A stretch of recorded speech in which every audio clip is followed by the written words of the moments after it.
अस्सलाम वालेकुम नाज़रीन, आपको अपने चैनल में खुश आमदीद कहती हूँ। शुरू करती हूँ अल्लाह के नाम से जो बड़ा ही मेहरबान और नहायत ही रहम करने वाला है। अस्सलातु वस्सलामु अलैका या रसूलल्लाह व अला आलिका व सहाबिका या हबीबल्लाह। नाज़रीन, आज की इस वीडियो में मैं आपको बताऊँगी कि उन वक्तों का बयान जिनमें दुआ कबूल होती है और उन हालतों का बयान जिनमें दुआ कबूल होती है, और इसके अलावा उन मकामात का भी बयान कि किस जगह पे इंसान की दुआ कबूल होती है, और उन लोगों का बयान जिनकी दुआएं बारगाह इलाही में जल्द कबूल होती हैं। वीडियो का आगाज़ करने से पहले आपसे गुजारिश है कि अगर आपने अभी तक मेरे चैनल को सब्सक्राइब नहीं किया तो कर लें, साथ वाले बेल के आइकन को क्लिक कर लें ताकि मेरी हर नई आने वाली वीडियो की अपडेट आप तक पहुंचती रहे। वीडियो का आगाज़ करती हूँ। नाज़रीन, सबसे पहले आपको ये बता दूं कि वो कौन सा वक्त होता है जिसमें दुआ कबूल होती है। नाज़रीन, शब कदर, ज़्यादातर उम्मीद ये है कि शब कदर यानी माह रमज़ान की आखिरी उशरे की ताक रातों में यानी 21, 23, 25, 27 या 29 शब में जो ये तारीखें आती हैं, और 21वीं और 27 शब के मुतालिक सबसे ज़्यादा गुमान होता है। और अरफा का पूरा दिन यानी ज़िल हज्जा की 9वीं तारीख को रमज़ान और मुबारक का पूरा चांद जब निकलता है उस वक्त दुआ कबूल होती है।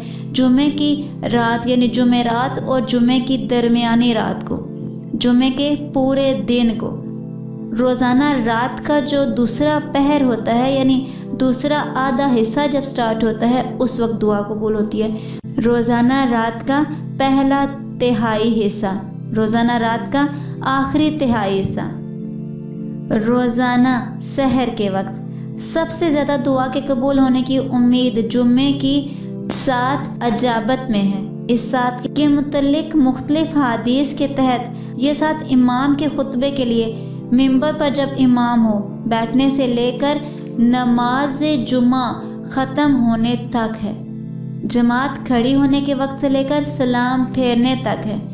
दुआ करने वाला जब खड़ा हुआ जुमे की नमाज पढ़ रहा हो वो वक्त है। बाज़ उल्मा कहते हैं जुमे के दिन असर की नमाज के बाद से सूरज ग़रूब होने तक।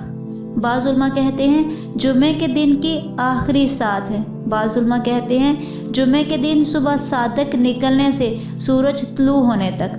बाज़ उल्मा कहते हैं जुमे के दिन सूरज तुलू होने के बाद से इसका टाइम शुरू होता है। मशहूर सहाबी हज़रत अबू ज़र गफ़ारी रज़ी अल्लाह अन्हु का मज़हब ये है कि 7 अजाबत यानी जुम्मे के दिन दोपहर को सूरज ढलने के ज़रा देर बाद से 1 हाथ के बकदर सूरज ढलने तक है। इमाम नववी रहमतुल्लाह अलैह का कहना है कि इस साहत का सही बल्कि ऐसा दुरुस्त तरीन वक्त कि इसके अलावा किसी कौल को इख्तियार करना ही जायज़ नहीं है वो है जो सही मुस्लिम में हज़रत अबू मूसा अशरी रज़ी अल्लाह अन्हु से साबित है कि 7 अजाबत का वक्त इमाम के खुतबे के लिए मिंबर पर बैठने से लेकर नमाज ख़त्म होने तक है। नमाज ख़त्म होने तक है, यही सबसे पहला कौल है। अब मैं आपको वो बता दूं कि जिन हालतों में दुआ कबूल होती है। नाज़रीन, दुआ करने वाला इन हालतों में दुआ करे जो मैं आपको बताने लगी हूँ तो उम्मीद है कि अल्लाह ज़रूर दुआ कबूल फरमाएंगे।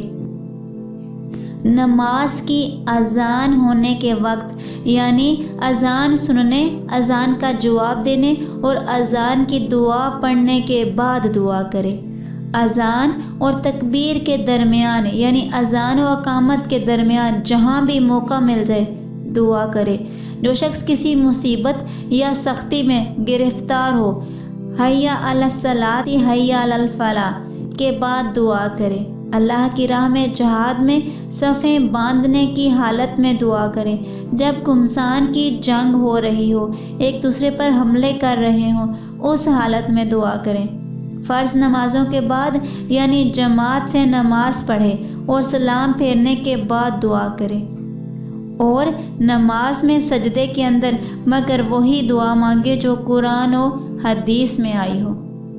कुरान करीम की तिलावत से फारिग होने के बाद, खासकर ख़त्म कुरान के बाद, हुआ खुद ख़त्म किया हो हुआ किसी दूसरे ने, خاص طور پر قرآن ختم کرنے والے کی دعا، زمزم کا پانی پینے کی حالت میں، یعنی چائے زمزم پر کھڑے ہو کر پانی پیے اور دعا کرے۔ مرنے والے کی جان کنی کے وقت خود مرنے والا بھی دعا کرے اور حاضرین بھی دعا کریں۔ اسی طرح میت کے پاس آنے کے وقت دعا کرے۔ مرغ کی اذان کے وقت، یعنی مرغ کی اذان سن کر دعا کرے۔ مسلمانوں کے دینی اجتماعات میں ان مسلمانوں کے ساتھ یا تنہا دعا کرے۔ ذکر کی مجلسوں میں خواہ ذکر اللہ کا حلقہ ہو، خواہ درس قرآن اور حدیث کا، خواہ واعظ و نصیحت کا، امام کے ولدالضالین کہنے کے بعد، میت کی آنکھیں بند کرنے کے وقت، امام کی اقامت یعنی تکبیر کے وقت، بارش برسنے کے وقت۔ امام شافعی رحمۃ اللہ علیہ نے اپنی کتاب اعلام میں اس حدیث کو روایت کیا ہے اور فرمایا ہے کہ میں نے بہت سے علماء حدیث سے بارش برسنے کے وقت دعا قبول ہونے کی حدیث کو سنا اور حفظ کیا ہے۔ امام جزری رحمۃ اللہ علیہ فرماتے ہیں، کعبہ مکرمہ کو دیکھنے کے وقت ہوا مکہ معظمہ پہنچ کر پہلی مرتبہ دیکھے یا جس وقت بھی خانہ کعبہ پر نظر پڑ جائے تو دعا کرے تو دعا قبول ہوتی ہے۔ ان مقامات کے بارے میں بتاتی ہوں جہاں پہ دعا قبول ہوتی ہے۔ ناظرین، تمام مقدس مقامات، امام حسن بصری رحمۃ اللہ علیہ نے اہل مکہ کے نام ایک خط لکھا ہے۔ اس خط میں وہ مکہ معظمہ میں دعا کے قبول ہونے کے یہ 15 مقامات بیان کرتے ہیں۔ نمبر 1، طواف گاہ۔ نمبر 2، ملتزم کے پاس یعنی خانہ کعبہ کا وہ حصہ جس سے طواف کرنے والے چپتے ہیں۔ حجر اسود اور خانہ کعبہ کے دروازے کے درمیان 4 ہاتھ کے بقدر جگہ ہے۔ محراب یعنی خانہ کعبہ کی چھت کے پرنالے کے نیچے، بیت اللہ کے اندر، صفا اور مروہ یہ جو 2 پہاڑیاں ہیں ان پر دعا قبول ہوتی ہے، اور صفا اور مروہ کے درمیان دوڑنے کی جگہ میں، مقام ابراہیم علیہ السلام کے پیچھے، میدان عرفات میں جہاں 9 ذی الحجہ کو زوال کے بعد سے غروب تک ٹھہرتے ہیں، یہی حج کا اصلی رکن ہے۔ جہاں حجاج عرفات سے واپس آ کر مغرب و عشاء کی نماز پڑھتے ہیں اور رات گزارتے ہیں، وہاں پہ دعا مانگی جائے۔ منی میں جہاں 10ویں تاریخ کو حاجی جمروں پر کنکریاں مارتے قربانی کرتے ہیں۔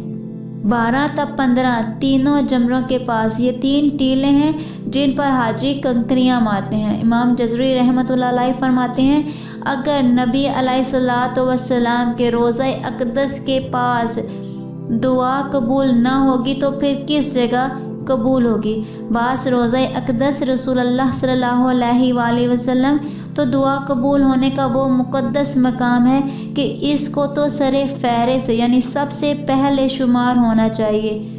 باقی ملتزم کے پاس دعا کی قبولیت کی ایک حدیث مسلسل بھی ہمیں مکہ راویوں سے پہنچی ہے۔ اور ناظرین، جن کی دعائیں بارگاہ الہی میں جلد قبول ہو جاتی ہیں ان لوگوں کے بارے میں بتاتی ہوں۔ حدیث سے ثابت ہے کہ جو لوگ میں آپ کو بتانے لگی ہوں ان کی دعائیں خاص طور پر قبول ہوتی ہیں۔